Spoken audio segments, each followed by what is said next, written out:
All right, welcome, ladies and gentlemen, boys and girls, to the DotA Procast episode number 1. We are debuting here and really excited to be here with you guys. That's the DotA Procast. I'm BreakyCPK, and I'm joined by my co-host. He's known as Elevated. How's it going, man? I'm good, man. It's good to see you. It's good to be talking some Dota with you again. Yeah, it is. Episode 1 with a caveat, right? Yeah, okay. So my personal story throughout this last year, at least. This is, I want to say, my fourth time I've tried a podcast show, so it's third or fourth time.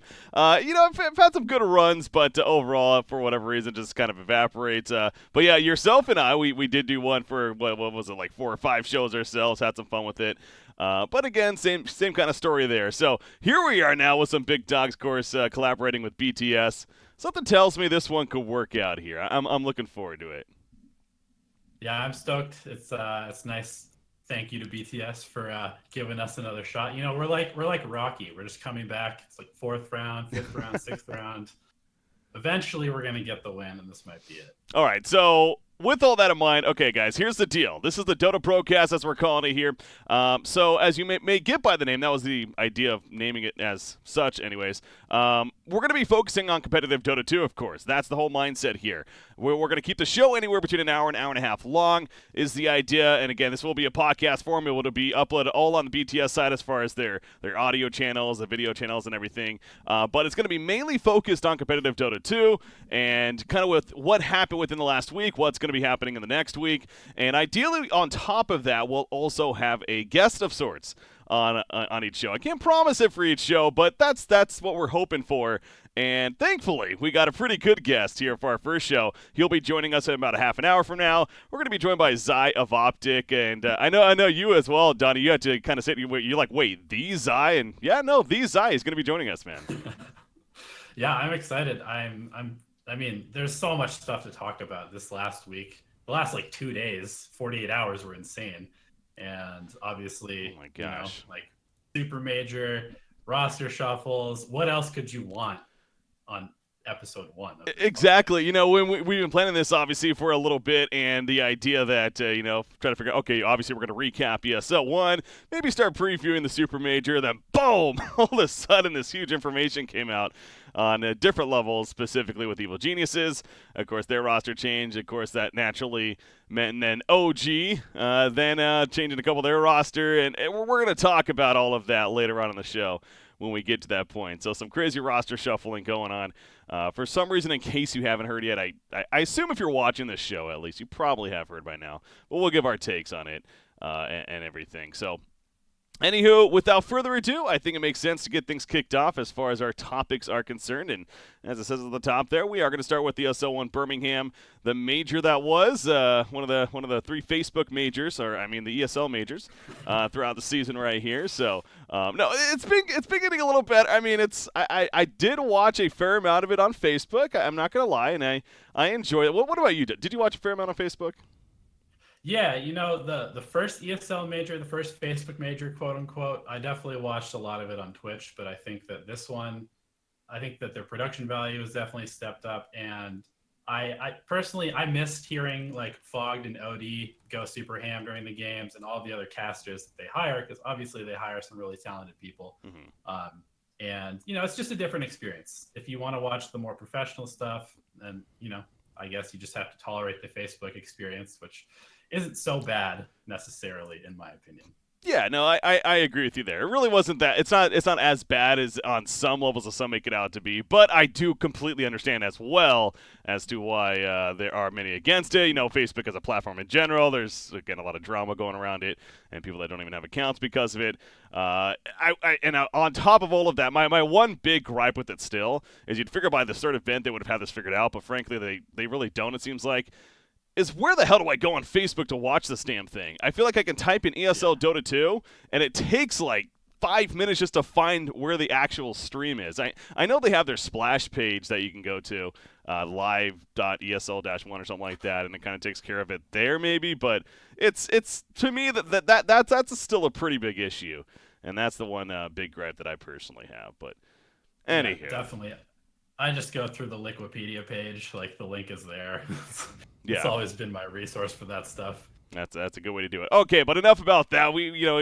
Obviously it's worth mentioning at least a little bit, of course, on that side. But the ESL major that was it was I kind of caught myself there. It wasn't the greatest major of the season by any means, but it definitely wasn't the worst. I think it has that going for it. It's maybe in the middle. I think you could place it as far as and thankfully because of some results that took place, I think it's the safest reason for that. However, depending if you're a fan of some certain teams, maybe it wasn't as entertaining. And that starts with, of course, the format of the event and how it was set up was not necessarily the best format, especially for a major. If anything, this felt like more of a minor format. Even for a minor, this feels like it would have actually been not the greatest. But being a major on top of that, the biggest thing we're talking about, of course, is that teams, so it's 4 groups of 4 teams.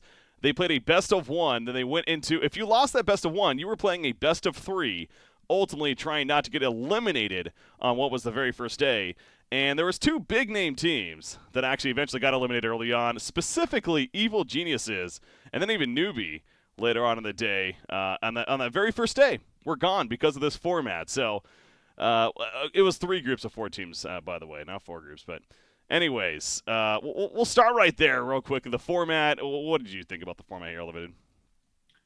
I mean, I feel like you covered kind of everything. This format, obviously ESL seems to be booking like these really big event centers, and then there's like time constraints. But for a major, especially, the last ESL event of the season, especially coming in to like one of the last events of the entire season, you really want to showcase some good Dota. And the BO1 into the elimination match, like you said, EG is out playing 3 games in one day.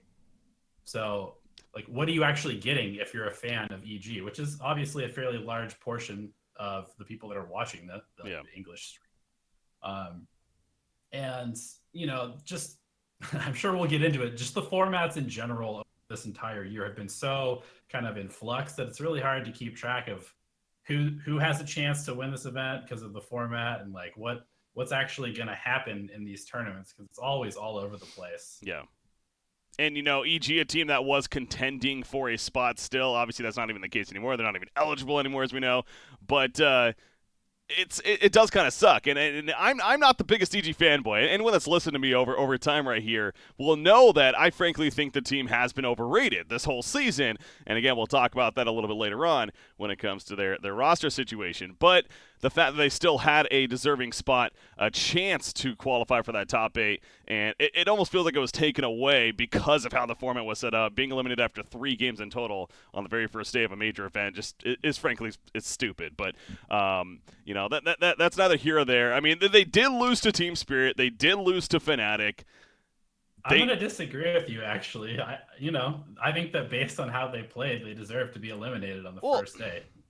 But see, it's one day. It's one day. It should never, for a major event, it should never come, because Dota 2 is a very, finical, what the freaking word was I looking for? Finicky. That's the word I was looking for. Very finicky kind of a game, as we know, where some days, teams just aren't feeling it. Whatever it's because of their draft that they executed, their play style in general, they're just not feeling it some days. And I'm not saying that should be a legitimate excuse for these teams necessarily, but being a major event, you should have more than one day to prove yourself that you're actually worthy of advancing on into the later stages. And again, it wasn't even EG, it was also Newbie and VG Gaming. I mean, VG Gaming is a very good team outside of China, of course. They're one of the hotter teams recently, and they're done in game day number 1 because of how this format was set up. So I see what you're saying. Yes, they don't deserve to advance on just because of their name, of course not, but again, being that it was 1 day, that was my biggest issue with the format. Yeah, definitely. I mean, I'm a pretty big advocate of major tournaments having a lower bracket, just kind of like as a mandatory part of it, just because it's a major tournament. There's $1 million in prize at stake, and obviously only the top 4 teams are getting DPC points. So, like, there really should be some way to encourage these storylines and just, because it's a major, make it actually matter, as opposed to just being like, all right, half the teams are gone after like the first 24 hours. Yeah. I don't know. Well, Definitely some format issues. all right, let's get to some positive here now concerning the event. Well, again, depending on who you're rooting for and everything. Results. Virtus.Pro arguably had one of the most dominating performances we have seen yet. And here we are now, the second to last event of the season. Of course, we have the Super Major even coming out.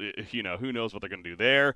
But yes, the format. I do think the format also helped them go undefeated. You know, again, they had to play minimum games. They only played 3 games in groups and, you know, had to defeat only Pain Gaming in a best of 3 and then OpTic in the finals.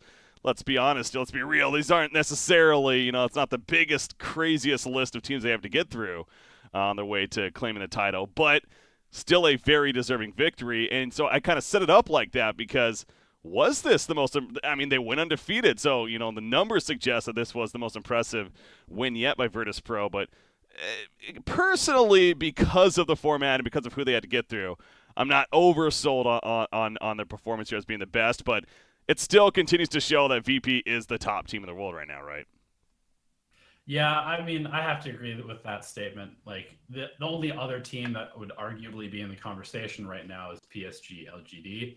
But I just think that Virtus.Pro's brand of Dota that they're playing is just, it's so strong. They, like, other teams just, they know what's coming. They've been knowing what's coming at them from VP for the last year, and nobody can beat it with consistency. And, you know, was this the most dominating performance of the entire season? I don't know, based on the teams, but they certainly looked miles better than any other team in this event. That's for sure. Didn't they go undefeated at the Summit? Was it the Summit that they went undefeated? Or they had a hell of a run there too. I could have sworn, but again, that in itself was technically a minor. So, but I know they had a crazy run. That was the event where they were drafting like almost like random lineups, like literally every single game. So, I don't know if they went undefeated at that one, but they played very damn well. They definitely are one of those teams that when they get hot, they just kind of style on people.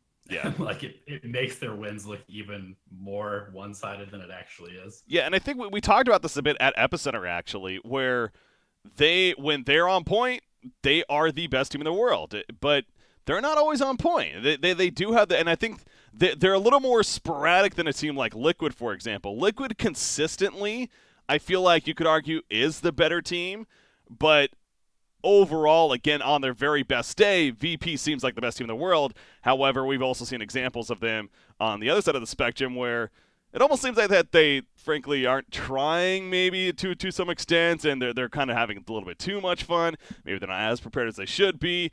We saw a little bit that at Epicenter itself, where, again, they got knocked out by Fly to Moon, which should never happen at a LAN event especially, but we've definitely seen some, but it's not necessarily a crazy low by any means for a team of VP. You know, they still got very far in the event, but still, it shows that they are vulnerable despite them at times looking unbeatable, I guess is the big point.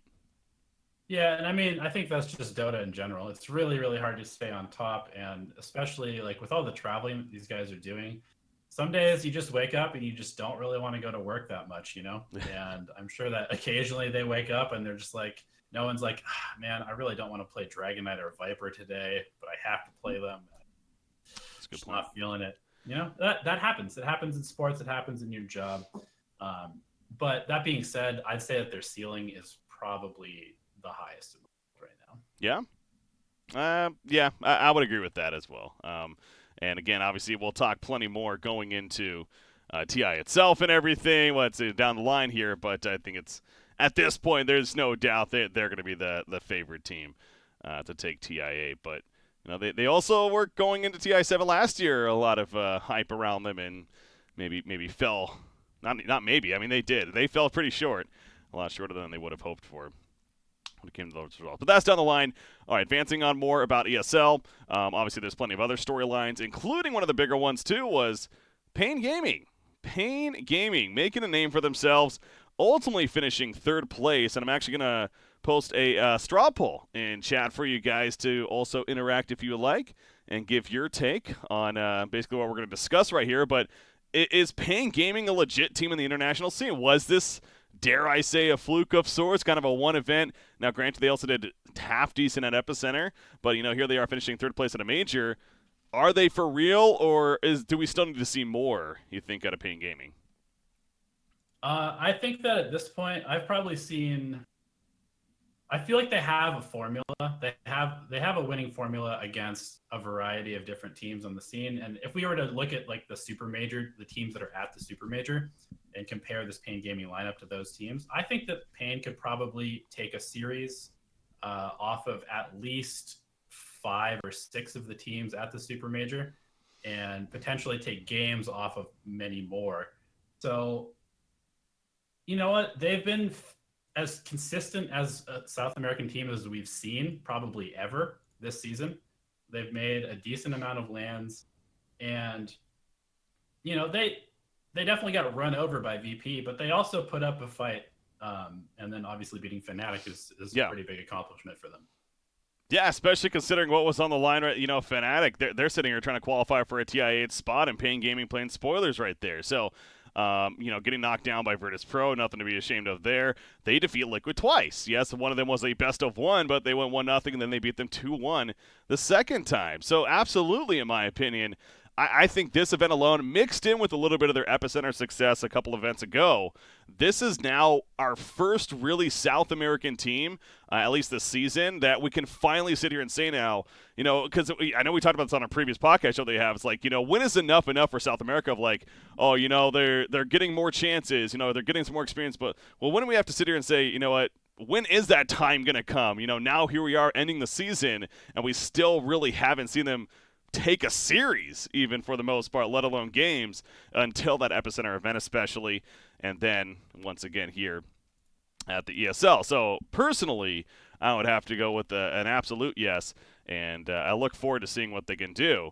Not only in the qualifiers, of course, but definitely the team out of South America I do expect to see at TI, hands down. And the infusion of Weehaw has been a big part of that, but HFN has proven to be one of the better farming carries on the scene. Duster as well has been a standout player to me on that team as a support player. He's 17 years old. He's 17 years old. Really? That's crazy. Wow. He's like the South American FNG. He's giving a little bit of kind of like stability and sacrificialness to the craziness that is South American Dota. Yeah. And like you said, I think that the lineup on this team is actually pretty, it's stacked in a good way. Like they've got a very, very talented mid player with quite a bit of experience. Weehaw was on Secret. He was on DC. He was on these big teams. He has international experience. They have King RD, who's been in the scene like literally forever. He's been off and on with Pain Gaming since 2011. And, he's been a pro. He's been like the staple of the Brazilian pro scene for upwards of like 6-7 years now. Mm-hmm. And so it is interesting actually that he's captaining from the 4 role.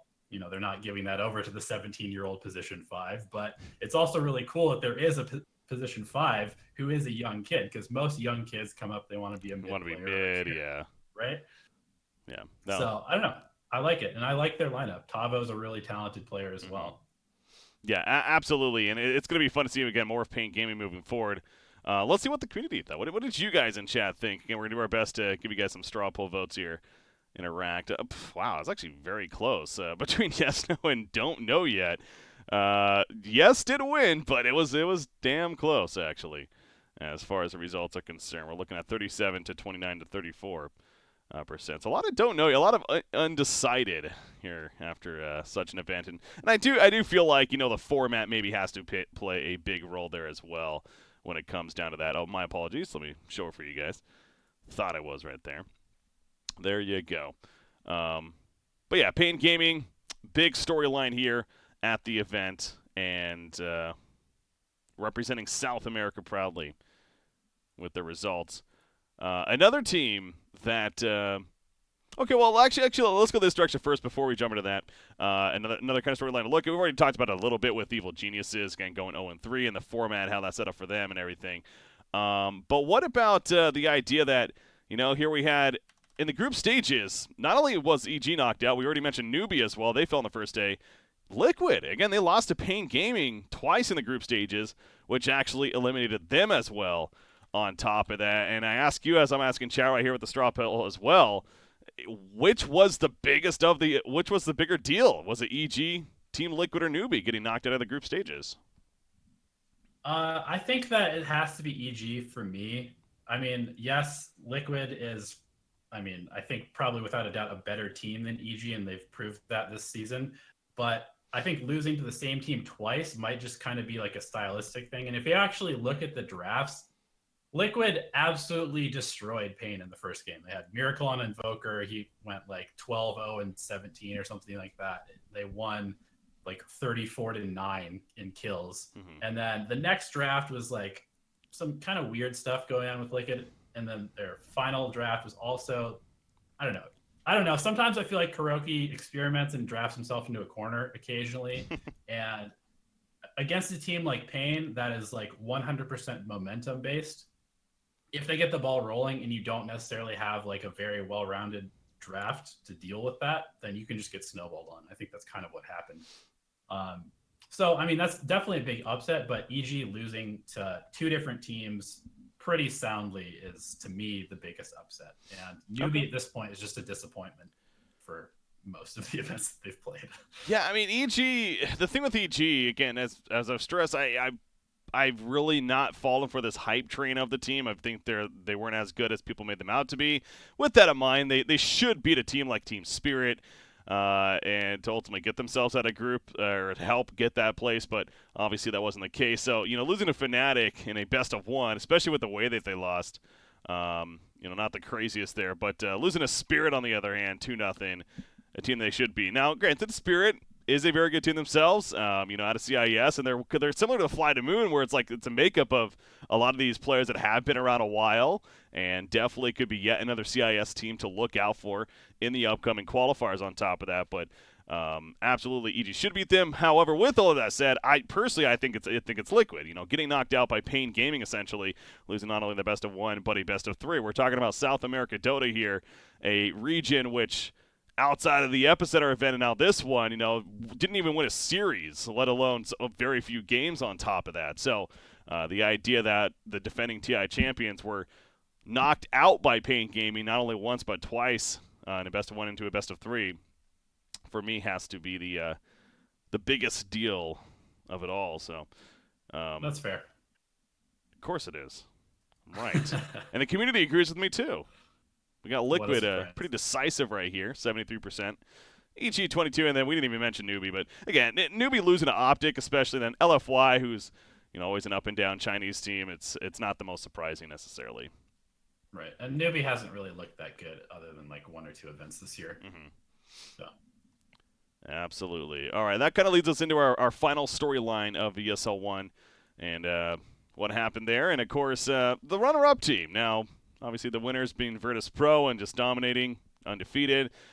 However, the runner-up team, OpTic Gaming, making a splash and getting to the finals, and not the easiest track to get there as well. They ultimately had to defeat Fnatic in the semifinals, and then on their way to defeating Virtus Pro, or not defeating Virtus Pro, but to match up against Virtus Pro in the finals, where, again, they lost 3-0, but still, the fact that they got there, format or not, I mean, they played pretty impressive, and in my opinion at least, representing North America proudly. And as we know now, this actually does set them up to possibly even qualify in a top 8 spot for TI, as they're now going to the Super Major. Again, we'll talk about that a little bit more, but just simply sticking with ESL right here, what were your thoughts on OpTic and the run that they had? I thought that they looked like they're kind of rounding into form like pretty nicely. They definitely still have some deficiencies as far as like maybe some coordination stuff, but I mean, beating Fnatic the way that they did in a series that really mattered, I think to me it really, I actually tweeted about it during the event. I was like, you're witnessing the Peter Pan Dam effect right now. I really feel like he's just very good at kind of bringing a group of just like role players together into a team. Mm-hmm.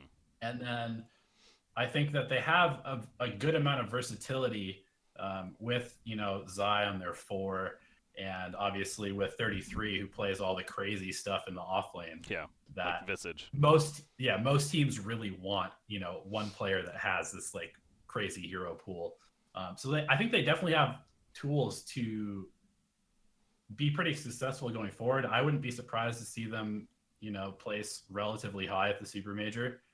And obviously that opportunity that they now have is something that hopefully a captain like PPD can like rally his troops around. And I think that he probably can. Oh, they have to be on cloud nine right now, and obviously we'll talk with Zai here in just a couple more minutes about it too. But the idea, one day they figure, okay, well we're gonna have to get ready for open qualifiers, or not open in their case, they were regional, but now they're on the verge of having a chance to go to TI without even having to play in the qualifiers. Wouldn't that be something? But definitely deserving. Again, had to defeat teams like Mineski and Fnatic on the way to get to their point, as well as OG for that matter. Like I said, ultimately losing to Virtus Pro in the grand finals, but when VP's playing like they are, that's fairly understandable in the end. So, but yeah, I'm with you there. I think you got to give credit, especially to PPD, and really showing that how powerful a captain can be. Because let's be honest, similar to a Melons, in my opinion, that mechanic skill wise, really not the it's not like, guess that they're a top 200 player maybe, but this is not, they're not like crazy up there, right? They're support players, but where they really shine are their minds, are their knowledge of the game, the drafts that they set up, and the strategies within the game on top of that, and giving their teams the best chance to execute and ultimately win the game from that. So for me, no doubt PPD has to be the MVP right now on this run that OpTic's going on, and if they qualify for TI8, a big part will be because of his leadership in the end. So yeah, and specifically that game 2 that they played against Virtus in the finals, it was really close. Like I was pretty sure that they were going to win that game up until just the last second, where VP took a big fight and then racks them immediately afterwards. But I mean, PPD, he knows how to use tools. Like he's very good at taking the pieces that he has and creating a really cohesive and hard to deal with team using those specific tools. And he has a lot of tools, as we were talking about, with the type of players that he has on the team. Mm-hmm. All right, I think it's time. The reason why everyone's actually tuning in right now to the stream, apparently. Excellent. Gonna throw Zai on the show. It looks like you are there, Mr. Zai. Can you hear us? Yeah, am I good? Awesome. You sound good. You look good as always. How's it going, man? Absolutely. It's going well. Just flew back in from ESL yesterday. And now you're going to be going back to China. Yeah, found out today that we're going. I have my flights for tomorrow morning, so I'm getting in yesterday, flying out tomorrow morning. That's crazy. Yeah. You've been doing this for a while now, obviously, way back when, of course, in the Hondays, and now for a long time in Dota. And you're still so young, but I mean, how is it traveling? Is it something that you get tired of, or are you all for it because you get to play Dota? No, I mean, for sure. The traveling part is by far the worst part about what we do, I think. It's just the process of getting to places and flying and airports and all this stuff. It's very, very straining. So while we do get to see places and we do get to play Dota, that part is not that great. Yeah. How do you deal with the travel? Do you play Switch? Do you listen to books, read books? It depends. I have 2 modes, I think, when I'm flying. Either is if I have an early flight, I'll just try to stay up all night so I can hopefully just pass out as soon as I get on my plane. And the second one is if I'm forced to stay awake or if I can't sleep, I just end up watching all the shitty movies on my flights because it's just a neat way to pass time. So on my flight back home, I watched what's it called? Runner with Justin Timberlake and Ben Affleck. Oh dear God. Okay. Sounds good. Sounds real good. It was good for that purpose. I'll say that. Yeah. I'm kind of similar where I'll download like Parks and Recreation, for example. I'll just download 30 episodes of that and just have that going, help just pass the time, and hope to fall asleep eventually. So I hear you there. All right, so you're back in Texas now, but again, you just found out as you're talking about that you're going to be going back to China now. Yeah. What was your reaction like first off when you heard that? Wait a second, we're going to Super Major. I mean, the topic kind of came up as we found out that OG was falling apart and that the EG shuffle was happening. That's kind of the first time that we thought of actually going. But I guess in its entirety, it's a really good opportunity for us, and we're happy to be able to go. At least I am, for that shot at TI points and just to be able to play the tournament in itself. But at the same time, it's I think the Super Major is one of the most stacked tournaments this season, Oh if not yeah. the most stacked ones. I think almost every team that's there is in good shape. I think every single top team is participating. So DPC points are only for top 4, so it's not like, just getting to this major is a guarantee that we'll make it to TI. But I mean, it's a good opportunity, that's for sure. It's a chance. It's a chance to compete and a chance to obviously earn that spot. So it's obviously a good attitude to have. It's going to be a little more difficult though than ESL one, which of course you're just coming off of, and finishing runner up. Very good job there. Second place at a major, adding that to the OpTic Gaming resume this season. What was it like to get runner up at that event? As far as your feelings after. It was surprising, to be honest. I think going into the tournament, we had at least I had pretty limited expectations because we hadn't played in a while. We missed out on the couple of tournaments that were before, and I mean, competitive Dota moves really fast. So if you miss some events here and there, you might just find yourself way behind with a ton of stuff. But we managed to get there, and we did well in groups. Our initial matches were not too hard. I think we were pretty content with the way we played and the way that those matches turned out. And then after that, I think the format kind of worked in our favor, where we kind of avoided the biggest obstacles in the tournament as we got to the finals. But yeah, overall, we're very happy getting second place in that tournament. Speaking of the format, do you care at all about the criticism like, oh, OpTic doesn't deserve to be runner-up because the format helped them get there? Do you think that that's valid, or do you just not care about that? I don't know. I don't like complaining about formats too much in general. I think basically the way formats are going to be played out is that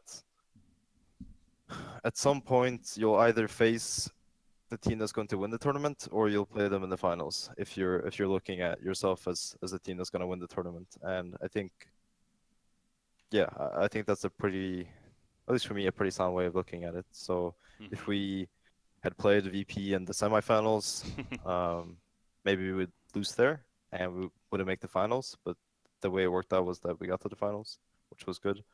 But I think just in general, if you want to win tournaments and if you want to place high, you got to be prepared to play every team that's there and play the best teams. So complaining about formats too much is kind of redundant in my opinion. I wanted to ask what does it actually feel like to play against Virtus Pro right now? Like when they're on point, like we've all had those really hard games of Dota where you just like you feel like you're just being run over. Like what does it actually feel like to play against VP? It's I think the best way to describe it is like being choked or something. Oh, God. It's like because they play a very distinct way, and I think this previous patch allowed them to play that way extremely well as well, and it might continue to be that way at Super Major, but it's a bit too early to say. But they play in this way where they play their lanes incredibly well. They set up their lanes strongly through their draft, and they make the correct changes to where heroes need to be and stuff like this in lanes. And then if they do well in lanes, they'll just take that advantage and they'll just hold on to it while they're just pushing ahead and just choking you off the map. So if you get behind, it's extremely hard to play against them.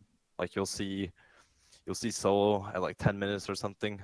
He'll just buy 4 wards. He'll buy a smoke. He'll just solo smoke and ward your entire jungle and your entire map, and then you'll just sit there and you'll get ran at because you have no idea what to do. So it's very rough when you get behind. That's for sure. Kind of a follow-up to that.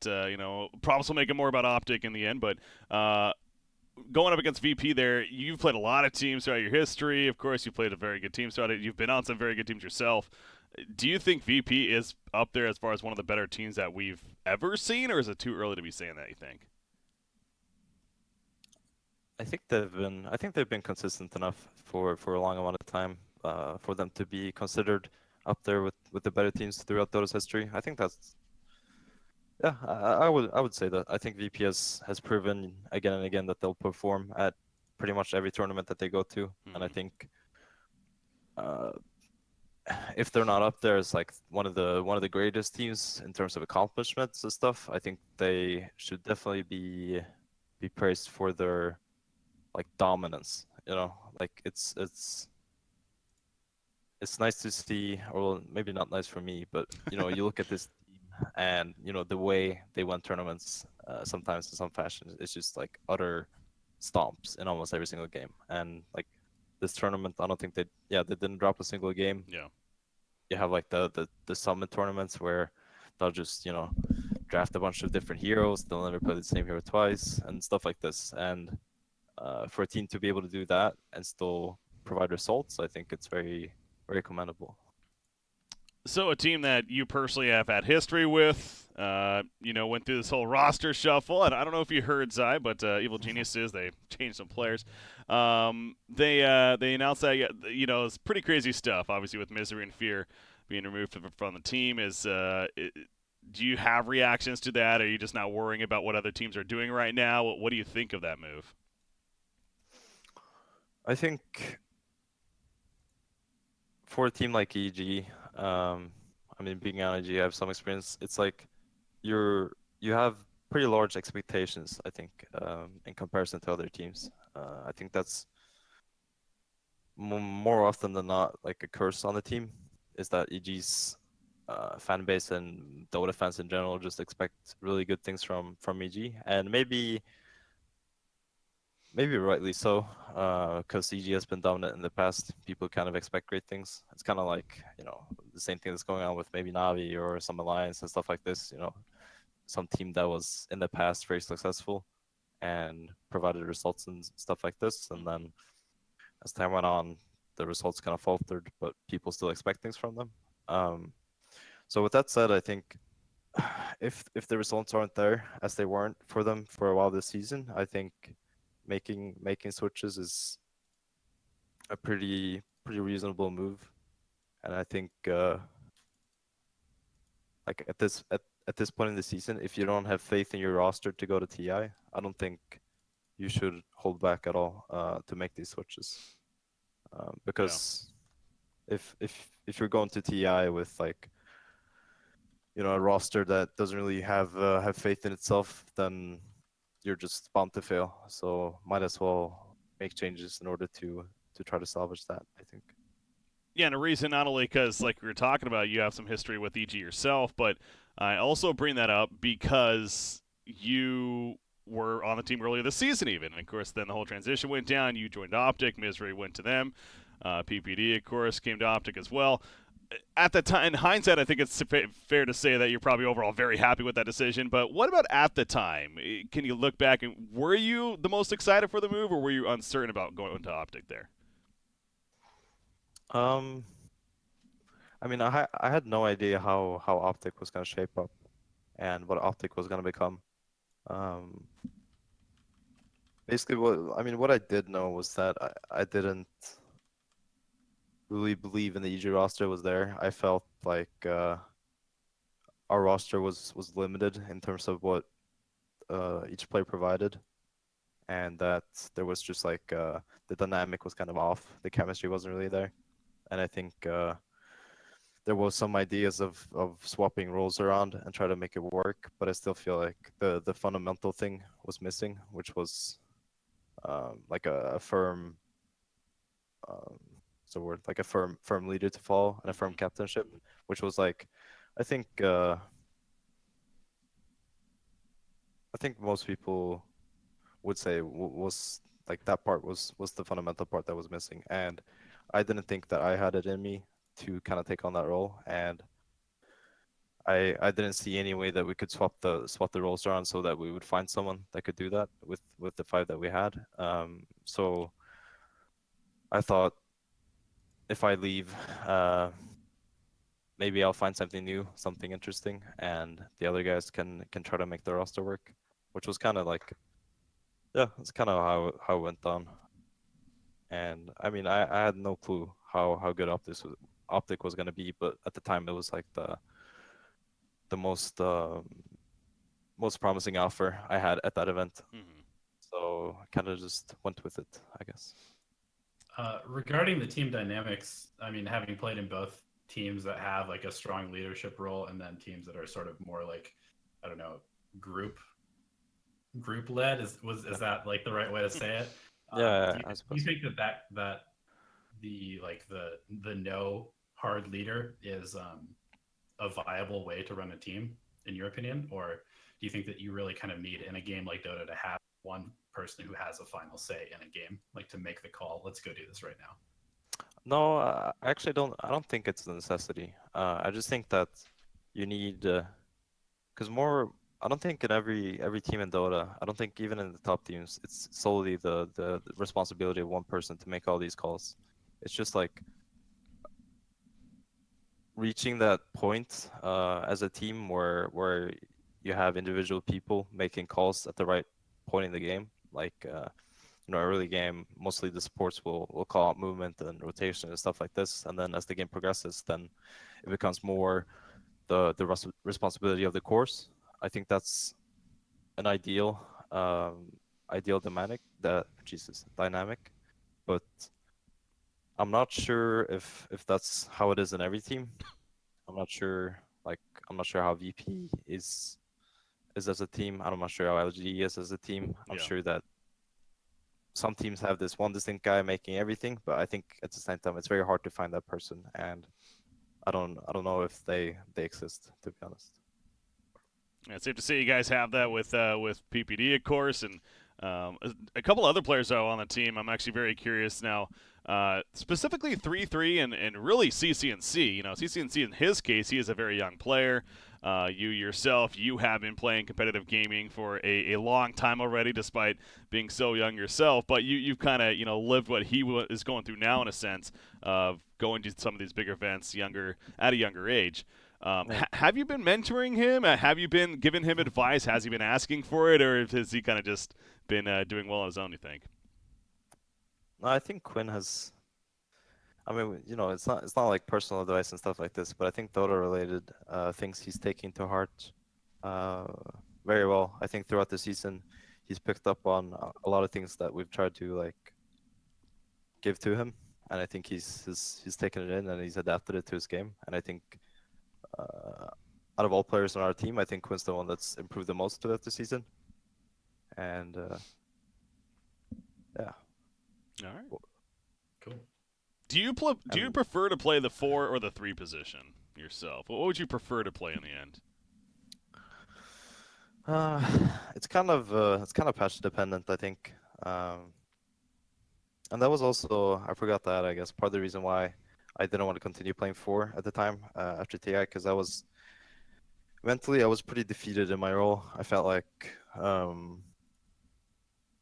during TA7 the 4 role was like a bit too uncomfortable for me. It was like it turned into this thing where players like GH and JRX and Afu were incredibly good and incredibly dominant, but it was a different kind of 4 than the one I used to play and the one I had most success with. Um, so at the time, I just felt like if the game is going to continue being this way, I don't think that me being 4 is going to be like I don't think I'm going to be successful playing 4 in that way. So that's why I kind of felt like reverting back to 3 was the optimal choice, and I just thought that I could do more as a player if I played offlane. Um, but then, yeah, as the season went on, like I know, like some people give me criticism for playing through during OpTic stint where we didn't really have that much success, and I mean, I firmly still believe that I am a fully capable 3 player, and I think that our lack of success wasn't from me playing 3. It was just like the team just wasn't good. Like we just weren't good. Um, but with that said, I don't really mind playing either position. I feel like now the game's kind of reverted back to more of the 4 position that I used to play and the one I'm more comfortable in, which is good for me and for us.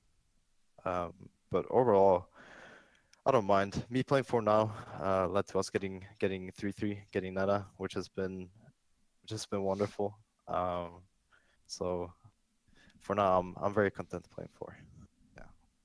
So I want to ask you just real quick about the offlane. What do you think about the Valve how they dealt with the offlane pull that was going on for a while. Do you like that the creeps can no longer be aggroed until they beat each other, or like? Yeah, What are I your think thoughts?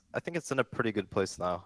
I mean, there still exists some wave pulling, obviously after the first wave, but it still exists to some degree. And I think having it at level 1 just made the offlane safe lane matchups kind of redundant. Because if you had a bad matchup, if you messed up in your draft and you just ended up with this like super skewed matchup, you could just Don't mind me. you, Just uh, dropping stuff. you could just like bypass this matchup by just pulling waves, which was pretty silly. And I think the way they dealt with it was fine. I think it's in a pretty good state now. Because I mean it's hard because offlane's becoming it became progressively worse and worse, and then people were like, I'm done with this. I don't want to lane against the safe anymore. It's too strong. I'll just pull waves. And then they kind of fixed that, and now the offlane is more manageable. But it's only because you usually play with your 4 player, because Yeah. otherwise the offlane is just like inhabitable. You can't play there alone. It just doesn't work. So I think they dealt with the pull pretty nicely, but I still feel like the offlane role is in a pretty strange place in terms of overall laning. It's changed so much when you really like from the introduction of the shrines in the first place to the buffs and Yeah. nerfs of that, and then now the bounty runes even themselves. Once every 2 minutes, now it's every 5 minutes. So it seems like right now it is in a somewhat difficult spot, and like you were saying, those that's why we see a lot of the position 4 players like yourself supporting them in the end. So Yeah. more to that. Because Go ahead.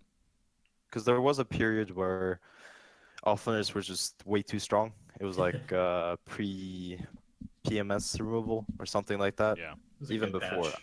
That even was a good before, I'm patch. sure. You just have some offlane, offlane Abaddon coming through your lane with the PMS, and you just can't do anything.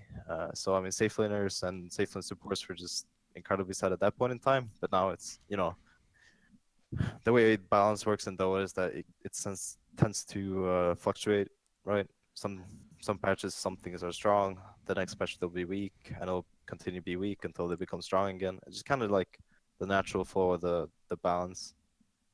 Um, yeah, Speaking of patches, they happen a little more frequently now in Dota.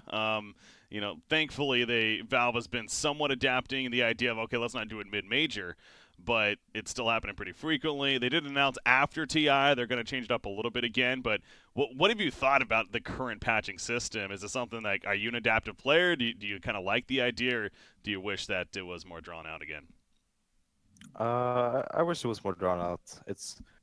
I mean, I have no issues adapting to patches, but it's rough doing it every 2-3 weeks, and it's rough trying to figure out what the strong things in this patch is every 2-3 weeks. It's just like because it takes time, right? You can't just like instantly figure things out.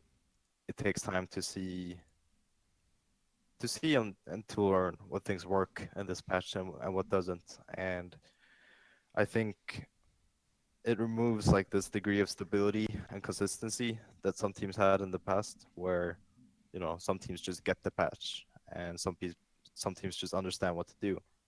Uh, but when there's patches every 2 weeks, every 3 weeks, it's just very hard to be consistent. And I think Mm-hmm. that's also probably why this season has been wildly inconsistent in case of teams performing.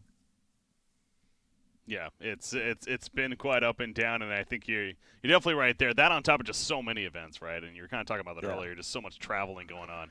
It can be tiring. Yeah, you are humans after all, and going across the world constantly with so many events can definitely catch up to you, I'm sure. But we are winding down. Here comes the finish, and it turns out that again you're going to the Super Major, so there's one more trip for you to make out to Yep. China before the ultimate trip, of course. Hopefully, in your case, to Vancouver. Again, there's a chance that you guys could qualify for top 8 with a very good result. As you said, though, it's a difficult lineup of teams. If you happen to not qualify, are you really dreading the idea of having to play through these NA qualifiers? Because man, they look brutal. That they do. They do. I mean, no, I don't think I'm dreading the idea. I think at some point in the season we're kind of like, before this major and before the minor before, we had close to 0 points. And at that point, you kind of just like, you set your mind that this qualifier is pretty realistic.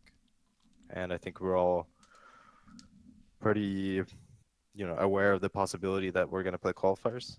So, I mean, now things have taken a turn for the better, and, we might be able to get into TI, but I think we're all kind of mentally prepared to play the qualifiers anyway. So, if we don't get up for it at the super major, it's not like it's a giant failure. We'll just take what we learned at that tournament and try to apply it to the qualifiers. At least you don't have to play open. That's a good thing for you guys. Get a nice cozy seat in the regional qualifiers. not much better, One of the only but ones. yeah, it's still. I think it's kind of weird how like the open qualifiers are just strange for me, because it's like what's gonna end up happening, right, is that there's gonna be a bunch of open qualifier slots in at least the NA region. There's gonna be a bunch of slots, because I mean that's just what I'm predicting. I don't really know, but I think that's what it was last year. If you looked at like the South American qualifier, it just consisted of like That's true, a bunch of open qualifier slots, and I think it's gonna be some similar case this year for the NA ones, because there's only like 2 or 3 eligible teams for closed. So what ends up happening is like, you break this shuffle, you break this roster lock, and you get penalized by being sent to the open qualifiers. But then there's so many open qualifier slots, so it's essentially like I would say like I would be very surprised if all the good teams in NA didn't get through open qualifiers. I'd be very surprised. So what ends up happening is like almost all of them get into close qualifiers anyway. So it really doesn't matter, yeah. Yeah, and it's not like I'm saying that they did a bad thing by breaking the roster lock. I mean, we did the same thing for what TA6. We went through opens as well with EG, and it's kind of just like, I don't know. It's just weird because you bypass this roster lock and it barely has an effect on the qualifiers, I feel, which is, I'm not really sure how to address it. It's just something I found strange. Yeah. I don't think you're alone. Yeah, do you think there should be a penalty for teams, like a legitimate penalty, since open qualifiers don't really seem to be one? No, I don't. Not at all. It's just like I don't think that you should penalize people who try to make their teams work before TI. I don't think so. Yeah. But I just find it strange that the open qualifiers are treated like this. I don't know, wild space of teams who are supposedly penalized, while in reality it's just like most likely just a free ride to close qualifiers. I figured it out. To help with this whole idea of maybe penalizing them a little bit more, we have the Madness qualifiers for Epicenter. Yeah. If you're ineligible for DPC, you should just be put into a Madness qualifier pool, and it randomly selects a server for you. So you could be playing on China, and it's like EG versus OG, and they got to play on a China server just because best of one, because why not? So that'd be exciting. We're developing why this. you're not in charge. Where would the optimal location be for that qualifier? I don't know. Everywhere. It just randomly selects a server. There is no optimization. That's the point of it. It's Madness.Zai. That's how.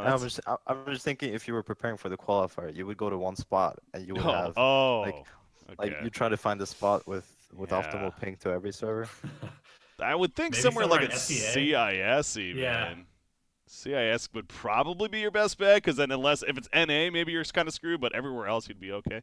I guess SA as well, but I don't know. We'll talk about it more off the podcast. We'll figure this out. I'll hit up Bruno later and we'll go over it. No, but Zai, it's been fun, man. Donnie, you got anything else to ask Zai here? No, man. Thank you so much for joining us, and good luck at the Super Major. We'll be really interested to see how you guys can pull through. Yeah, I appreciate it. And, thanks for having me as well. Any shout-outs, by the way? Green Wall, I guess. Shout out. Of course. I don't know. It's been a while since I was asked to do shout outs. I remember it used to be a thing in almost every interview, but it kind of fell out. I've just lost because I used to have like people and things on my mind that I would shout out, but nowadays I don't really think of that. What So about the OpTic? How's it been, being part of the OpTic organization? Obviously, they got a lot of fans in general in OpTic. I mean, has that been fun to be a part of? yeah, it's been really fun. I think it's been the most dedicated fan base that I've ever been a part of, in terms of just like sheer enthusiasm and stuff like this. And I think like in the beginning, after we formed the team, people were somewhat reluctant and people didn't really watch Dota. They didn't really know who we were. But as the seasons progressed and as we've gotten more and more success, I think people are really coming around. Yeah. And now I think we're pretty popular with the fan base. So it's very fun. Yeah. It's been a lot of fun to watch, man. Obviously, I'm a huge fan of your recent success, Zai, and definitely thank you so much for coming on. I know, especially with the turnaround going to China, I was frankly shocked you were willing to do this. So thank you, thank you for taking the time, man. I really do appreciate it. I'm just doing laundry today, so I have time. All right, the laundry break before you head off to China. Definitely got some good plans there. All right, Zai, thanks again, man. Really do appreciate you joining us. Yep. Take care. See ya. See ya. All right.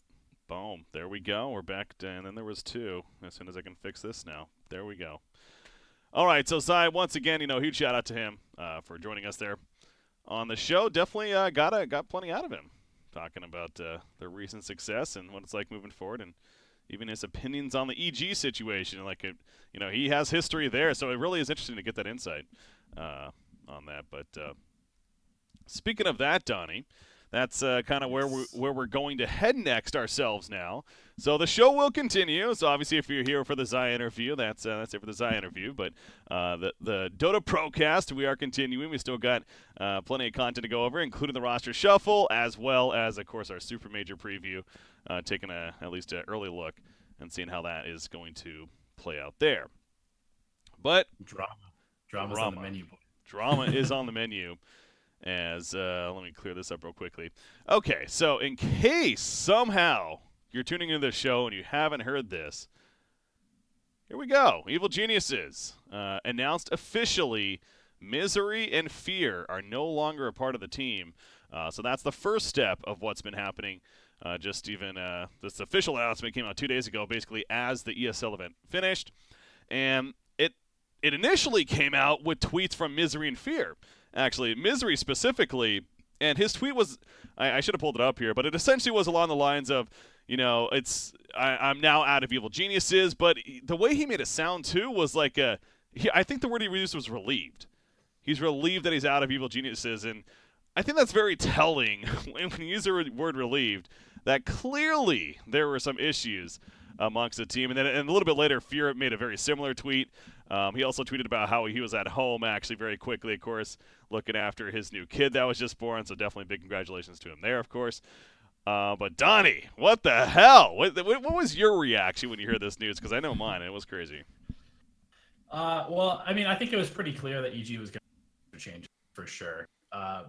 And Misery was obviously the number one target for those. As far as Fear also leaving, it's just kind of in a weird spot because I feel like even if they got rid of Misery, then who would they bring in? Would they have Fear go to the 5? He'd already kind of done that and didn't work out super well. And obviously with him just having a kid, it kind of makes sense for him to step back to some extent, but definitely surprised to see Fear also leaving the team, even with that being said. Again, kicked. I think that's clear to make a point. He was kicked. He was removed. Yeah. I mean, it seems like it was a little bit more amicable than Misery leaving, I would say. But, yeah, I mean, like Zai said, if you have a team that's going into TI and you're roster, then you do need to make a change. So yeah. So I don't know if you got the chance to catch it yourself, but on an earlier podcast show, the Hawkhawks interview, he sat down with Misery. It was him and Gods, I believe. I was his co-host for that, and they talked with Misery for a good 45 minutes or so. And obviously, a big part of it was the EG situation, and it was really interesting. I'm so glad they got that interview because it really does get you an idea of what it's like to, be a Dota 2 player on an elite organization such as Evil Geniuses, and how it's not always, glamorous, and it's not always as you may think it is from an outside perspective, from a viewer. We knew that they were struggling of sorts, and even I knew that they were struggling. Again, I've always thought this roster was overhyped ever since, especially they moved Samuel to offlane, and Misery came on and everything, if you're in the middle.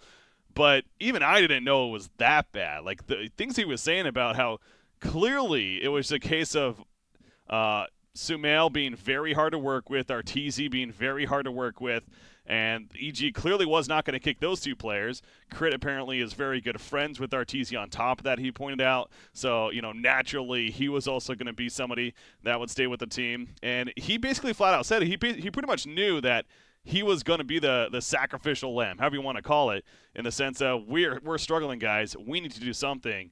He's the one that's kicked. And I go back to, though, and you could definitely tell in the interview once again that he was definitely relieved. And and the thing that he was stressing was that he kind of just jumped into the situation of becoming the captain of Evil Geniuses because of the opportunities that he really had at the time. It just made a lot of sense because of a big opportunity in itself. But now he wants to go back and instead form his own team once again, kind of start from scratch in a lot of ways, where he can be this leader of players that he trusts and knows, rather than jumping in to what clearly was a pretty toxic situation once again. And frankly, that part of me isn't surprised to hear that, and I don't know if that is going to change with some recent pickups here. But yeah, I'm with you too. The fact that Fear is also removed, that definitely is more of a skill thing, right? Because let's be honest, Fear definitely was not having the best performances this season. Yeah, I mean, he definitely hasn't looked as sharp since he came back this last time, that's for sure. Like, previously, you could always just kind of rely on Fear Dota to be the stable core on the team. He was always going to get his farm, always have impact when he was playing carry. And this year, with the kind of like the shuffling of like the mid player and the carry player back and forth, and the type of heroes that are being played in the mid lane a lot, with these like slow kind of Vipers and Death Prophets, and just like the tempo controlling kind of group up behind them and push down a lane. I don't necessarily know that it fits his play style as well. And then obviously with having a kid, like, I'm sure he's pretty distracted, and his performance has been slipping for sure this year. So, it's not like that surprising that he's out of the team compared with like the players that stayed there and the ones that they replaced them with. So that then led into the speculation game beginning of, okay, who the hell they're going to replace him with. And, I hinted at the possibility Kyle would make sense to me. Kyle's a possibility as far as a new captain. And no chance. A lot of people pointed out, as I'm sure you will as well, he would not. And knowing what I know now, especially after hearing Misery, that would not have worked at all. So I completely understand why that didn't come. But the situation that ended up happening was, of course, then all of a sudden we heard the news from OG, and Fly and S4 are now a part of Evil Geniuses. They're the replacements officially. Fly's coming in as the new captain, as a support player, and that seems like a fantastic fit to me off the bat. That seems like that could definitely work for this Evil Geniuses squad. It seems like that maybe it's finally a captain that they needed maybe since PPD, where it's a little more willing to jump into the fray and take control, or at least attempt to take control, and be like, guys, this is what we're doing. This is our idea moving forward. This is how we're going to play. I don't care who the hell you are. We're here to win. Let's make it happen kind of deal. So off the bat, personally, I think they definitely upgraded here with these two players. Yeah, I was pretty sure. I mean, not super sure, but S4 was definitely like the first person that came to mind as a possible move to EG, just because I felt like he was maybe not quite as connected to the OG organization as Fly and No Tail and those guys. Also, it would allow Sumail to move back to the mid role, and give them that real space creator that they seem to need, because clearly this team, I think one of the things that everybody could see from watching them is that they just kind of play like very slow, because everybody on their team was taking up space. Everybody needed to get some farm before they felt like they could do something. And so having somebody like S4, who has just historically been a really good tempo controller, even when he was playing mid, that's like the role that he played, was a tempo controller. Mm-hmm. So having a tempo controller on their team who's a dedicated tempo controller, but also flexible to go to the mid lane if they need him to, I think that's a very good fit. And then I was trying to rack my brain as far as like who could possibly be their captain. And I was talking about it with Jenkins and some other people, and couldn't figure out who the captain would be. But when the announcement that Fly was going to be the captain was made, I was like, this is about as good a result as EG could hope for, I think. Oh, yeah. Based on the people that are out there. And welcome to being arguably one of the biggest esport organizations in the world, let alone in Dota 2, of course. So no doubt that that firepower helped incentivize, I'll put it that way, Fly and S4 come to the team. Obviously, I really do wish we had more open information on stuff like that, because, you look at traditional sports, right, and we know all like these salaries the salaries and the contracts and everything, so that would be very interesting to hear, but I'm sure some good money was involved for Fly and S4 to make the move. The buyout. And the interesting thing is that, I mean, again, we have to deal with like the ownership shares, because obviously Fly is a founding member of OG, and his girlfriend is their manager, and she's still their manager, despite Fly now being an NA. He's an NA Dota boy, part of the NA organization that is Evil Geniuses. That is true. So yes, no, we know this isn't Zai, guys. Zai was earlier. I just hadn't updated the bar at the top right there, but you can check out the VOD later on if you missed the Zai interview yourself there. But we're now talking about the roster shuffle madness that has been going on just over these last couple of days. Of course, still on the EG situation. And I did post in chat the straw poll for you guys to vote for yourselves as well, so I'll reference that in just a second. But something tells me the simple question is this new EG roster better for TI8 coming up? And again, I think we both agree, at least, definitely it is at this time. Now, something else that Misery did suggest in his interview that I want to kind of echo here is that if this doesn't work, if somebody like Fly, who's arguably one of the better captains that we have on the scene right now, can't come in and shape them up, for lack of a better term, then EG may need to start looking at these star boys, man. Arteezy and Simiel specifically. And I know from a business perspective, the likelihood of them moving on from one of those players, if not both of them, is maybe not the highest chance money-wise and business decision-wise. But if they want to win in the future, clearly that something needs to change. Something else may need to change. Now, again, that's all pending if this does not work out now. If this happens to blow up itself, dare I say they don't even qualify for T8, let alone get a very poor result. But that's down the line. That's down the line. We'll have to wait and see how that goes. But I hope that Evil Geniuses, for the sake of not only their fans, but the decision-making of being a competitive team, they look elsewhere if this does not happen to work. Yeah, I mean, I can't imagine that they won't be more successful with this roster, but, it does take some time for a team to gel together, so we will see. At least they have one tournament to go through against high competition where we'll be able to see, and they'll be able to test out things. But it will be interesting because obviously Fly comes in with a different perspective on how to play the game than they've been playing before. That being said, he is a much more sacrificial player than Misery is. So in some sense, that is already a good bonus for them. He has had to deal with high skill players that need to be played around with multiple times, obviously with Ana and Miracle when he first came in the scene. So he is familiar with having to, create drafts and create situations for his star players to carry the game. So yeah, like I said, I can't imagine that they won't qualify, but if it does happen, then, I mean, you and I are both sports fans, traditional sports. We know that an organization, if they're not winning, despite how much, revenue their star player might be bringing in, they're out. Like, that's just what happens because the organization is more about championships in the long run than anything else. Because ultimately winning a championship does generate more than that specific player would, right? So, and I think as time goes on, players like Sumail and Arteezy, that star power It's still going to be there. Don't get me wrong. I'm not going to sit here and say like, oh, they're going to be insignificant all of a sudden. But the more and more lack of success, the more and more frustration kicks in, and that could be a vicious cycle to fall into, no doubt. So, like I said, we've had plenty of examples, especially in traditional sports themselves. But again, that's all kind of pending. I keep going back to. I do think that this is a fantastic move. We did see the results of the straw poll there. It was 84% to 16% in favor of yes, so overwhelming from the viewers tuning in. That you guys think that this is for the better of evil geniuses, and frankly, I can't see how it's not.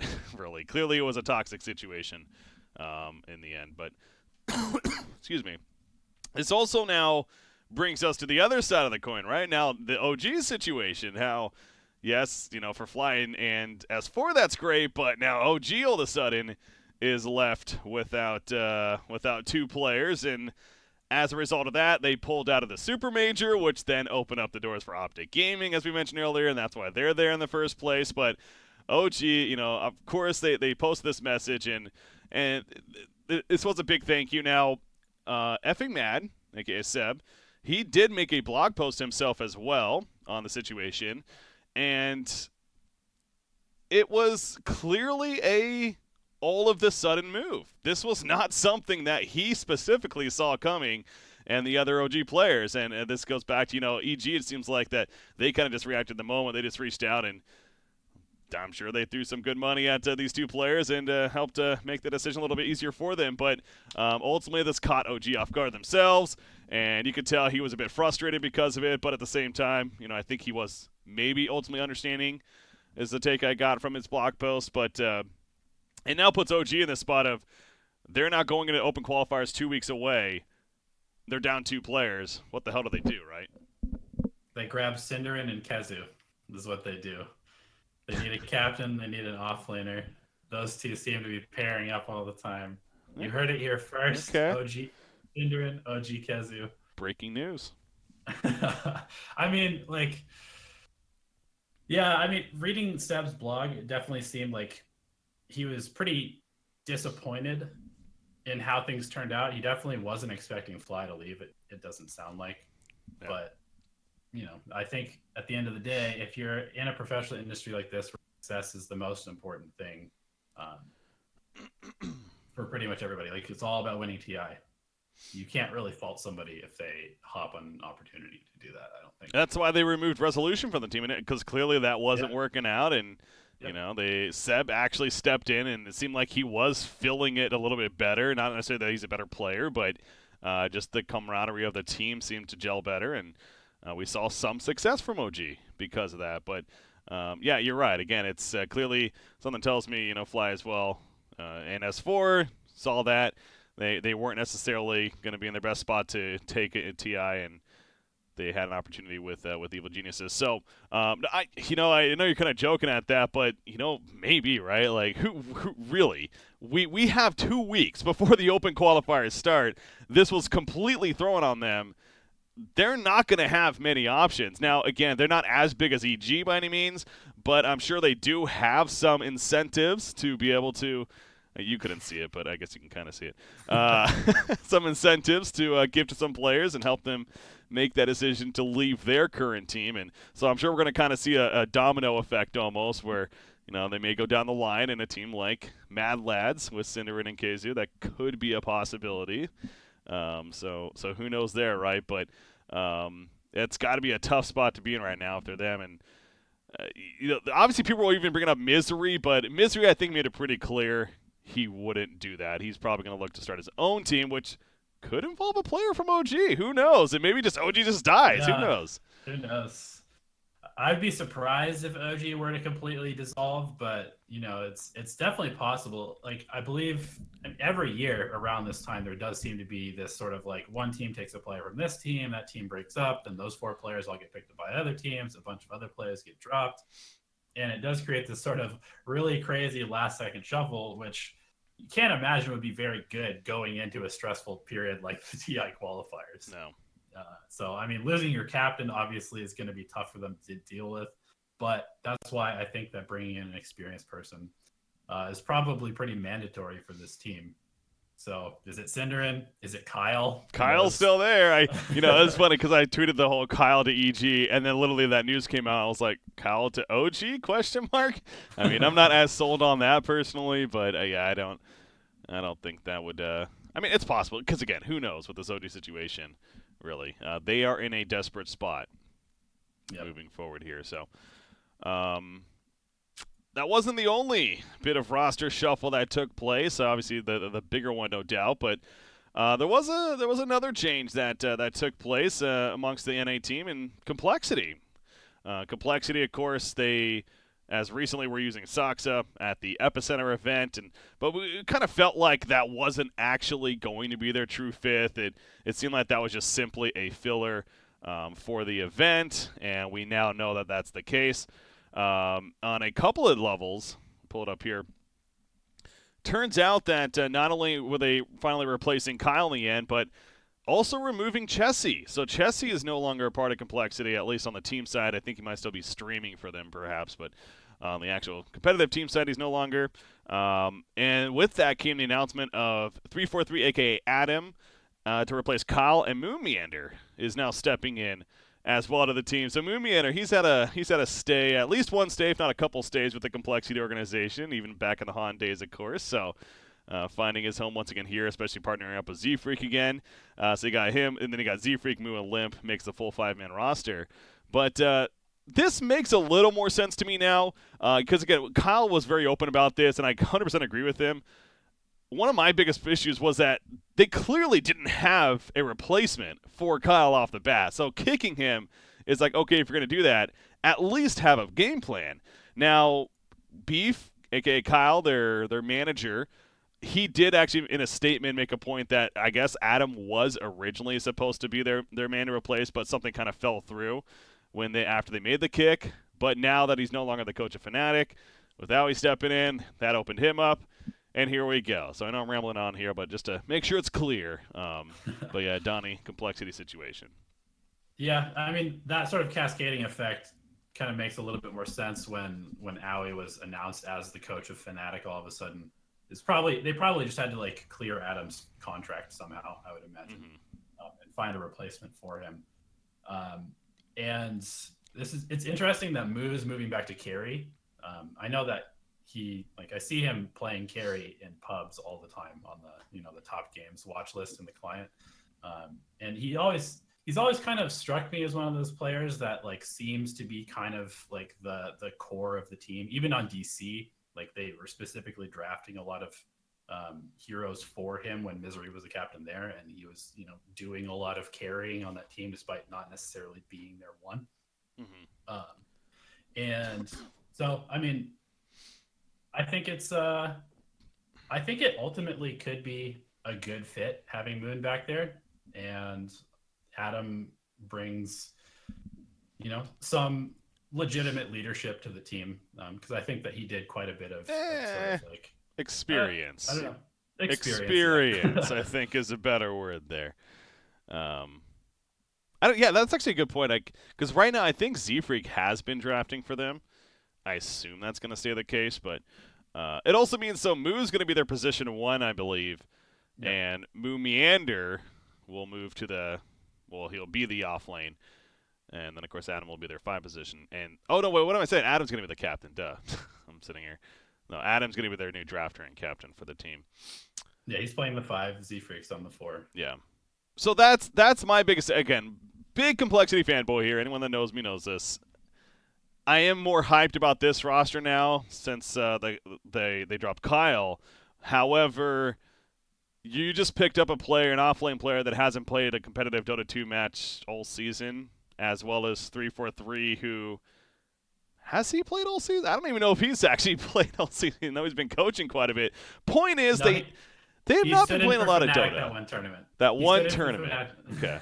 That one tournament he stood in for Fnatic. There we go, Donnie. That should say something. Yeah, both of these players have not been playing a lot of tournament Dota, is my point.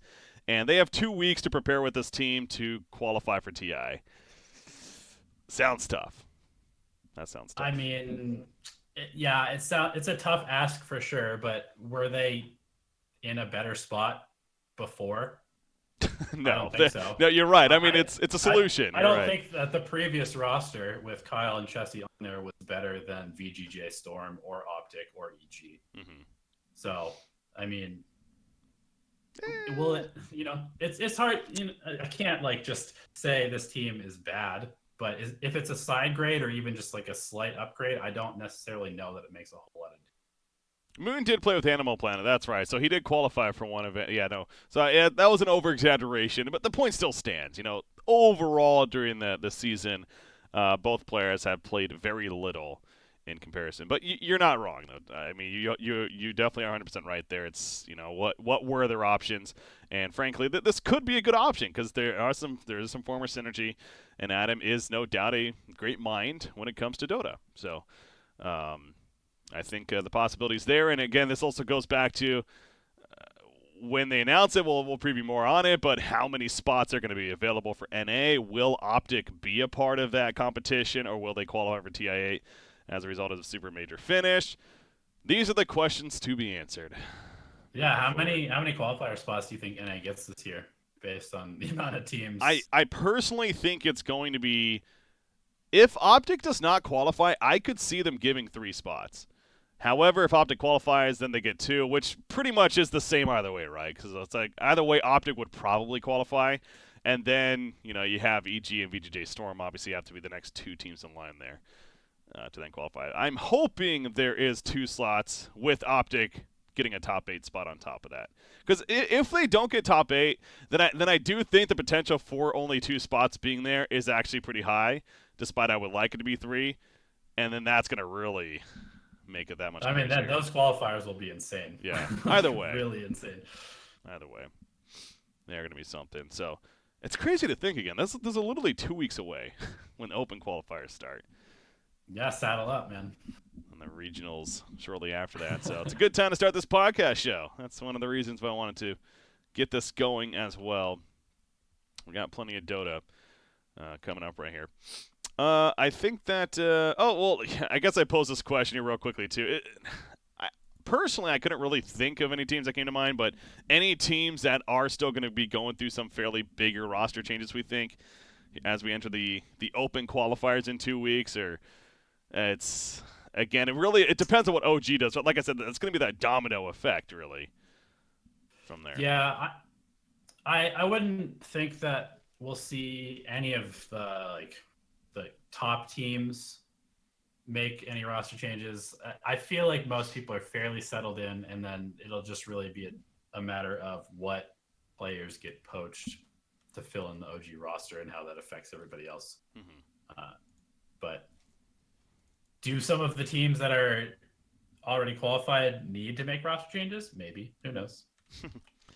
But will they? No, they're not. Nobody's going to give up a TI spot. Well, no, that would just be insanity. I mean, no way. That would have to be the most toxic environment ever. And even on top of that, you basically say, dude, just stay and we'll give you your share of the guaranteed prize pool.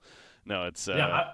I do want to ask though, Breaky, as a longtime call fan, are you still a call fan with this new roster that's very See, it's been interesting because for the longest time, I thought I was a Complexity fan, and now to be fair, even before the Haunted, I was Counter-Strike Complexity way back in the day, so I've known them for a long time, but Kyle specifically really sold me on the idea of becoming a Complexity fan. I've always been appreciative of what he did in Haunt and now in the Dota 2 days, so I guess I have not been feeling as passionate about the team lately. I think that is the case, no doubt. But I am excited for this roster, again, because Moon Meander obviously have history there, and I do think there is at least the potential, but just lost a little bit from me as far as being a Complexity fanboy. What about you? Are you still a Complexity fanboy? I never really was. I just liked a couple of the players on their team. Yeah. I do like Moon Meander. I've always enjoyed his personality, and I think that I like the way that he plays the offlane. He's one of those players that he wants to 1v3 the entire team, He's and I can respect that as an offlane player. Nothing wrong with that. So again, we'll see how they do. The open qualifier is going to be their first example as far as what they're going to bring to the table. Have a couple weeks to practice. Moving forward, we getting up here in about an hour and a half, so want to move through here to the Super Major preview. I'm not going to spend too much time on this, mainly because by the time our next week's show rolls around, we'll then be in the grid of it and then getting into the main event portion. But right now, the information that we do know for the Super Major, as Zai was talking about earlier, it is. I think you could say it's the biggest event the whole year, right? Because it's not only the biggest prize pool, the most points are on the line. It's arguably the best format we've had all season. Just so it's 16 teams. What was it? 10 of them were invited, then we had a qualifier for each of the regions. Again, we had the last-minute replacement of OpTic Gaming replacing OG. But the format, it's 4 groups of 4 teams, as you see here. Every team advances on. So it's very TI-like in that sense, where every team advances on. The bottom 2 will go to the loser bracket. The top 2 will go to the winner bracket. And get this. There is no best of ones at all in this whole format. Players rejoice across the globe. Definitely. I love it. I mean, I think it's cool. It's a nice way to sort of do this TI warm-up with a tournament that's very TI-like in both the quality of the teams that are there and the format itself. I can't imagine that it would take anything away from TI to have 2 tournaments back-to-back that are the same format. Yeah. But it'll be a nice way to kind of send off the first DPC season into the TI qualifiers. And I'm really excited to watch it for sure. I think that we're going to see a lot of really, really good close games. And there's plenty of storylines too, with 3 Vici teams there. That's obviously true. New EG, OpTic fighting for their lives, TNC.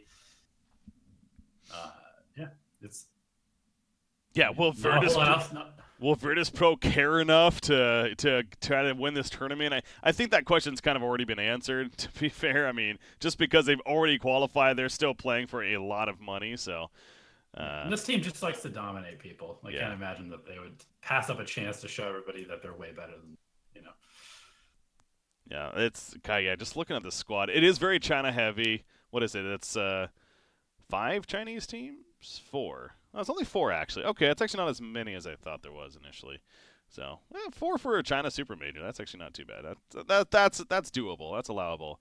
Oh yeah, Navi's in there for some reason. It's a good thing this wasn't a show when they got invited and they were announced. I don't know. Navi Don't being there. Don't you dare laugh at Navi. Don't you dare laugh at Navi. It was like, okay, I mean, it's fair. I guess so what? They got invited over Fnatic was really the one team that came to mind.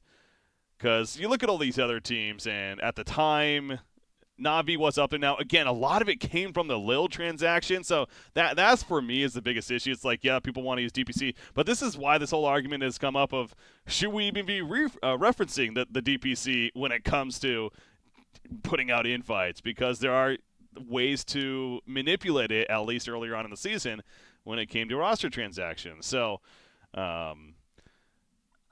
I guess the ultimate point, though, is, who would we have rather seen outside of Navi? And, again, the Fnatic's maybe the only team that comes to mind, and I'm not that overall butthurt by any means that it wasn't them. But Navi is yet another team that is even more overrated than EG, that's for sure.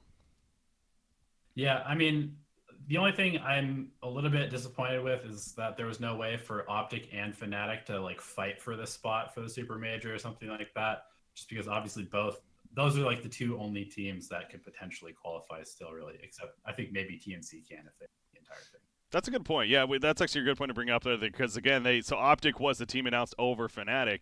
Yeah, I'm stuck with Navi, but no, yeah, you're right, because and as they said, it was because of DPC. So basically means literally, if OpTic does not. It came down to the semifinals of the ESL 1 Birmingham is what it did, right? Because if Fnatic wins that series, it's Fnatic that's going to this event instead of OpTic. So in a sense, they kind of already did play when you look at it from that perspective, just very recently. So I think overall, I'm fine with their decision there. NA bias, sure, call it what you will, but I do think they had to make a decision. Obviously, it was very last minute. I think OpTic was the right call by then. Yeah. So I agreed. But yeah, this format, I am super excited. It starts, when does it start? It starts the 2nd, I want to say. Yeah, the June 2nd, so that's this Saturday? Yeah, this Saturday. it looks like it does start. And a plug, I personally am going to be doing some official coverage for it. I'm not there in China, but going to be doing a best of 3 the first 2 days for some official remote coverage that got to look forward to. So I have to tune in for that. Yeah, don't know what I'm casting yet. The group stages are going to be announced, I think, 2 days from today. So, unfortunately, that's why there's not really much else we can talk about the event, honestly, because the group stages are not out yet. In a couple days, they'll announce them, though. Again, there's some that would argue, oh, the fact that nobody gets eliminated doesn't really matter. It does. I mean, you getting top 2, going right to the winner bracket instead of the loser is a pretty big deal. So I'm all for this kind of format. I personally like the idea of teams not getting eliminated in the groups, especially in an event like this. So especially through a BO1. Oh God, well that's we're coming off our arguably worst format of the season into the best one. So you know what? We'll all kind of forget what just happened in a lot of ways. I think it's safe to say. But yeah, the storylines for me is definitely going to be OpTic and can they make the run to TI8, Virtus Pro, which VP team is going to show up. And, well, Evil Geniuses, right? Like, here we go. VG, yeah, Flying S4 all of a sudden. They're going to be debuting just like that with the new EG squad. So that's definitely going to be another team to watch. And which Jeremy Lin VG team is the better one? Because we've got both Storm and Thunder here. That's so true. We'll get to see those two square off on lane as well. It should be good. I wonder what he would prefer. He would probably prefer Storm, let's be honest. Well, let me just call him real quick. Let's all hold on. Let me just hit him up. That'd be a fun interview. Just saying. Honestly, Jack would probably have his connection. We'll see if we can set something up there. No. Yeah, the 3 Vici gaming teams there. That's fun. Okay, so that's the Super Major. Like I said, not much else to say. Come next week, we will have plenty more to talk about, not only some of the results, but then getting to preview the main event portion and what that's going to be like moving forward. All right, that takes us to our something else I like to do during each of the shows we hope to do, on top of having a guest, etc., talk about competitive Dota. Another way to help converse about competitive Dota is this game show segment, and again, maybe changing it up each week as well as far as what it is.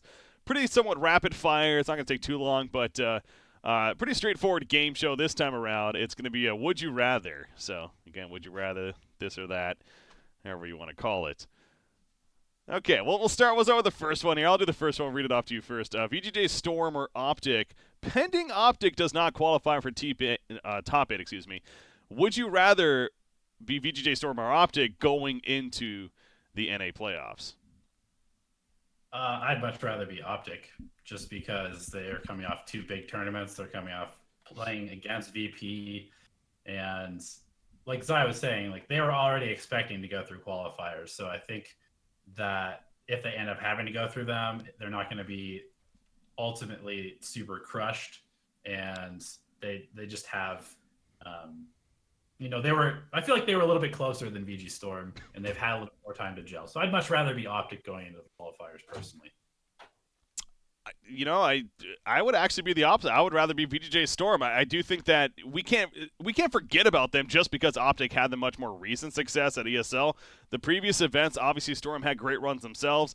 This is a roster that has really blended well together. SVG as the leading role has definitely stepped in very nicely, and they themselves are, of course, going to the Super Major and trying to get a little bit more heading into the eventual playoffs. So I think both are, of course, great teams, and ideally both teams will ultimately qualify. But if I had to choose which one to be, I would personally prefer to be Storm, mainly because Jack's the manager. Let's be honest, and he's a pretty cool guy, Mr. KBVQ right there. All right, you read the next one here. All right, so would you rather have Sumail or S4 in the mid lane on the new G? Neither. I'd put a fly in the mid lane. Well, that's it's a good thing I'm not the captain. That's why you're not. That's why you're not the captain of that team. No, I would do S4. S4, go back to his roots in a lot of ways. I feel like just personally, Sumail, as much as I was against the idea of him being this offlane player, he has developed in it pretty nicely overall for EG, I think, and he's getting more comfortable in it. Let him stay there. All of a sudden, we throw him back in the mid role, and he's kind of, yes, I'm sure he'll do just fine and be a star player and everything. But I think S4 has a little bit more history than Sumail as far as overall experience throughout the years, and maybe more adaptive at then moving back to the middle role and shining there. So personally, I would rather have S4. And I would much rather have Sumail, just because I think that the meta is starting to come around a little bit, to the point where the mid is somewhat of a 1v1 again, and that's obviously where Sumail shines. That's kind of why they moved him to the offlane in the first place, is so that he could play one-on-one. Just because it was like 2-2-1 for a while there.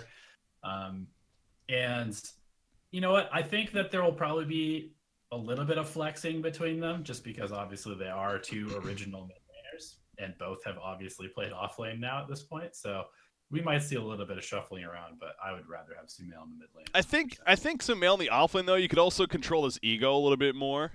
Maybe is a way to look at it too. You know, where he's if he's in the middle lane, then he's kind of just going off doing his own thing, trying to take over the game, which he can do. Obviously, he's a very good player. But S4 has a history with Fly as a captain, of course, naturally, and maybe a little more receptive to following direction. I don't know. Yeah, no, it's pulling at straws here, Breaky.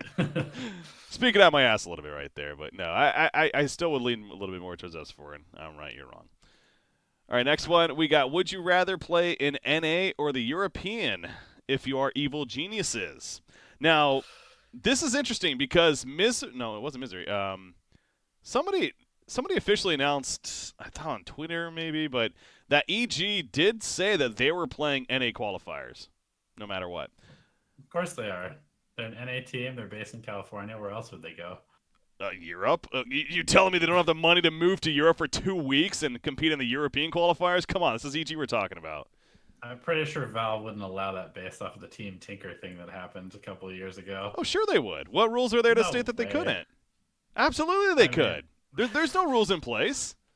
It's having teams like on it. I don't know if lately. I highly doubt that would be allowed. See, I would be curious on that, because if that's the case, and obviously this is a moot point, but I have not heard otherwise. And the fact that they had to clarify that they will play in the NA qualifiers, I really don't think there's any rules, man. I really think if they wanted to, they could literally get up and go. Yeah, wasn't it? Yeah, Planet Dog. There was a team last year that I thought. No, Planet Dog. Somebody was trying to go qualify in C, and I thought that they were told that wasn't allowed. But I could be remembering that wrong. But it is funny to see that now EG have a Canadian who is an NA member, and then Sumail, who obviously after Phil's statement should be considered as an NA player. But then the rest of them all over Europe. And that's never been dude.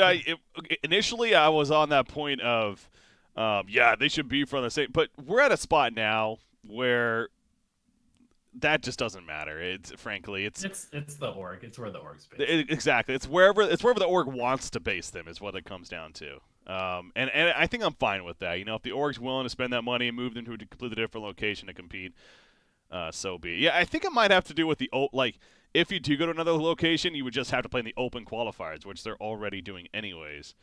And so. But to answer the question, obviously I would much rather play in Europe, because what team are you there in the qualifiers? Yeah. No. Yeah. Really. No. What team? Because OG is broken right now. Who knows what that's going to be? You got Kingwin. At this point, it's like Kingwin and the Final Tribe. I knew that there was another one, like a solid team at least. So the Kingwin and the Final Tribe are like the two at least have something going for them and have been a stable roster for a bit of time there. And then of course you have Mad Lads. You have some other teams here and there. The Wagamama crew, LOTV or whatever. But, yeah, European is a bit more open than NA, that's for sure. But, again, they're playing in NA. So, then the last one, you want to read it? Would you rather play against Pain Gaming or against Fly to Moon right now, two hot up-and-coming teams? Hot up-and-coming teams, I like it. Pain Gaming... I feel like saying Playing Gaming is just living in the moment. No, that wouldn't be living in the moment because they're the more recent.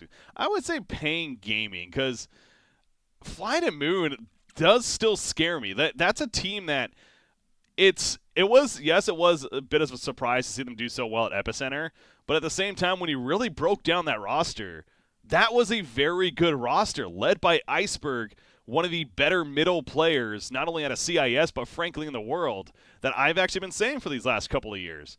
He just has not been able to find the very consistent team. So I think I would much rather play Pain Gaming in the moment right now if I had to choose.